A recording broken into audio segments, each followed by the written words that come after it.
طبعا عشان نتكلم على الوان يبقى لازم هنذكر اهل اسكندريه.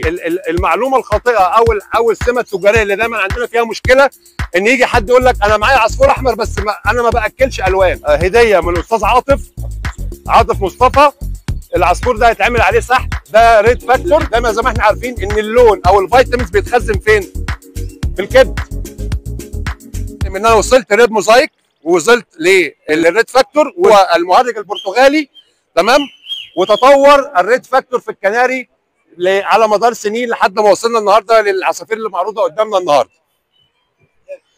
طبعا عشان نتكلم على الوان يبقى لازم هنذكر اهل اسكندريه، لان اهل اسكندريه دول يعني هم اساتذتنا كلنا في موضوع عصفور الكلر كانري عموما. الكناريا كلها بتوع اسكندريه، وطبعا عشان هم اسكندريه اهل كرم وجود معانا النهارده هديه من الاستاذ عاطف مصطفى. العصفور ده هيتعمل عليه سحب، ده ريد فاكتور، تمام؟ للناس كلها هتاخد ارقام دلوقتي وهنعمل سحب على العصفور ده. وادي الحاجه مع مستر روماني. وعندنا العصفور ده جاي لنا من المنصوره، تمام؟ برضه هيتعمل عليه سحب، ده ريد فاكتور، وهيطلع معاه الباتيه بتاعه عشان لا غنى عن اللون الاحمر لاكل العصفور، وهيطلع معاه البودر اللي بيتحط على الميه عشان اوصل للون الاحمر.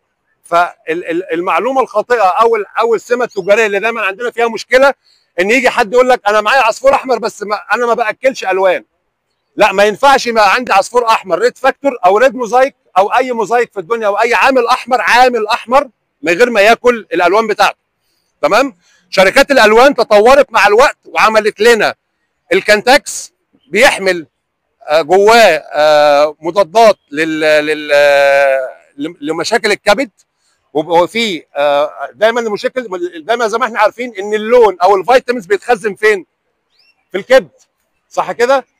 الكبد عمال ياخد لون فالكبد كان بيتعب.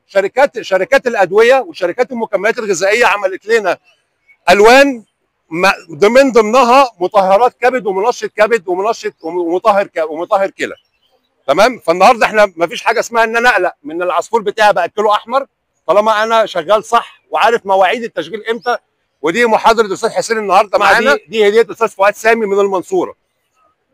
10 اقفاص كناري من الاستاذ حامد الخطيب. طبعا احنا هدايا النهارده ما شاء الله الله اكبر. وطبعا يعني معانا 10 عصافير 10 اقفاص كناريا من الحاج حامد الخطيب، ومعانا شيالات، ومعانا اكل هنا كتير الحمد لله، ومعانا هدايا من اوسكار وهدايا من الاستاذ احمد النحات، والهدايا ما شاء الله والحاج صلاح غزاله. يعني النهارده ان شاء الله يعني كل الناس هتروح النهارده معاها هدايا كتير جدا.